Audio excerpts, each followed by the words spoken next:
Zekat, bu ehemmiyetinden ötürü, Kur'an-ı Kerim'de namazda baş başa ve omuz omuza, dinin bir rüknü olarak ele alınmış ve etrafında tahşidat yapılmıştır. İkinci surede daha وَمِمَّا رَزَقْنَاهُمْ يُنْفِقُونَ 1. sayfasında başlar. Gerçekten iman etmiş olmanın neşvesini duymanız, huzuruna ermeniz için Allah'ın size verdiği şeyden infak olarak siz de dağıtacaksınız diyor. Onlar dağıtırlar diyor. Ve birkaç sayfa aşağıya indiğimiz zaman birkaç yerde karşımıza çıkıyor. Biraz evvel okuduğum ayet-i celile-i kerime, o da Sure-i Bakara'dan. وَاَقِيمُوا الصَّلَاةَ وَآتُوا الزَّكَاةَ وَمَا تُقَدِّمُوا لِأَنْفُسِكُمْ مِنْ خَيْرٍ تَجِدُوهُ عِنْدَ اللّٰهِ. Namazınızı dosdoğru eda edin, zekatınızı tamam verin. Bugün bedeni ve mali olarak takdim ettiğiniz her şeyi ötede, ötelerin ötesinde Allah'ın huzurunda bulacaksınız Kur'an-ı Kerim diyor. Ve Fahri Kainat Efendimiz, yüzlerce ayetle etrafında tahşidat yapılan, müminin vazifesi bu meseleyi anlatırken şu sözlerle anlatıyor. Büniyel İslamu ala hamsin, şehadeti en la ilahe illallah ve enne Muhammeden Resulullah, ve ikamis salati ve itaiz zekâh, ve haccil beyti ve savmi Ramazan, ev kema kal, müttefakun aleyh hadis. İslam 5 esas üzerine kurulmuştur. Müslümanın ferdi yaşayışı bu 5 esas üzere dayalıdır. Ailevi yaşayışı bu 5 esas üzerine dayalıdır.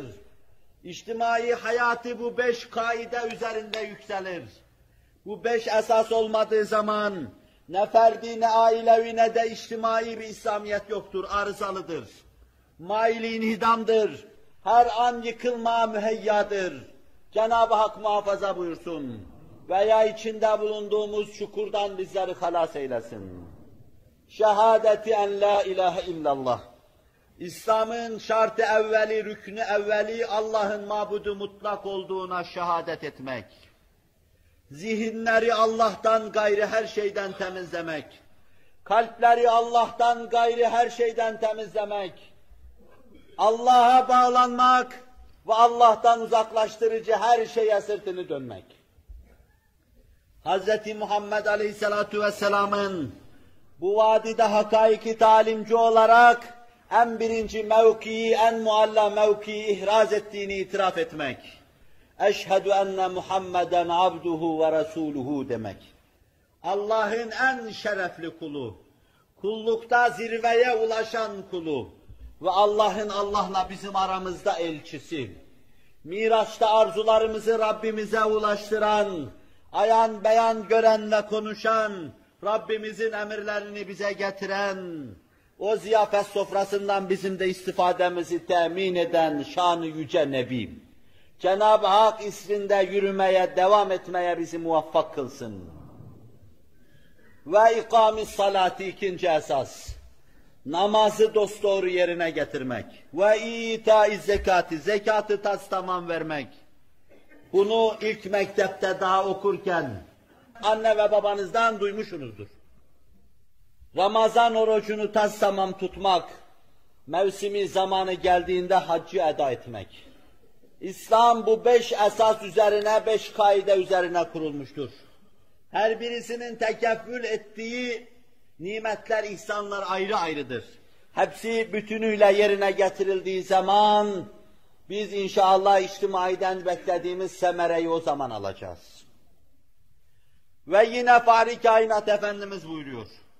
Umirtu en uqatilen nas hatta yeşhedü en la ilahe illallah ve enne Muhammeden Resulullah.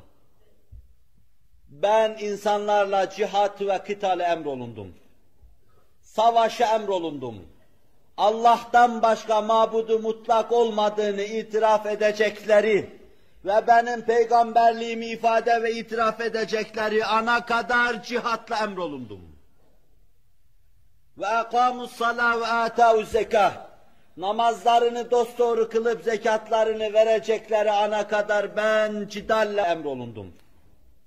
فَاِذَا فَعَلُوا ذَٰلِكَ عَصَمُوا مِنِّ دِمَاءَهُمْ وَاَمْوَالَهُمْ.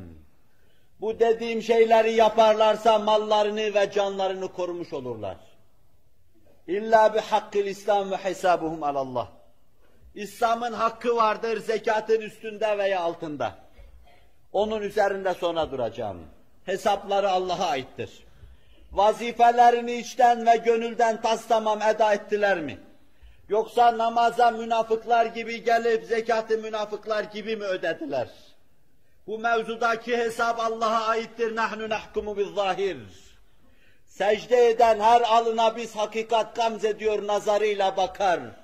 Malından ayırıp veren bir kimseye nefsini tezkiye etme yoluna girmiş olarak onu tanır, karşısında selam çakarız. Ve hesabuhum alallah.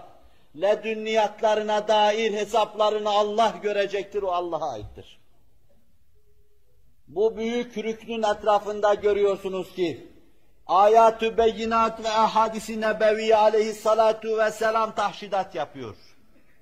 Ehemmiyeti o kadar büyüktür ki, daha Fahri Kainat Efendimiz hayata gözlerini yumar yummaz, zekat vermeme hususunda bir kısım fikirler dolaşmaya başladı.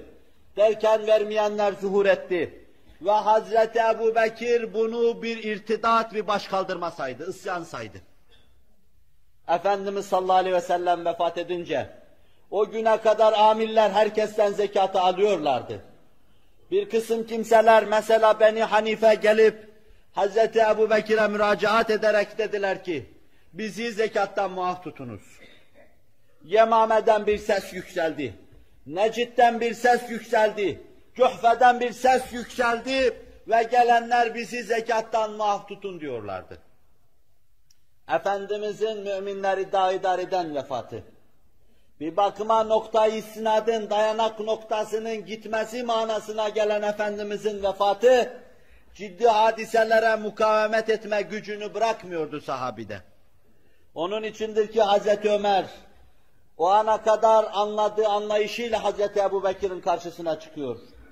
Ve ona diyordu ki, bu insanlar Allah'a iman ettiklerini itiraf etsinler. Namazlarını kılsınlar. Biz muvakkaten zekattan muaf tutalım. Zekat için bunların üzerine yürümeyelim diyordu. Hazreti Ebu Bekir, Hazreti Ömer'i bir nokta istinad kabul ediyordu.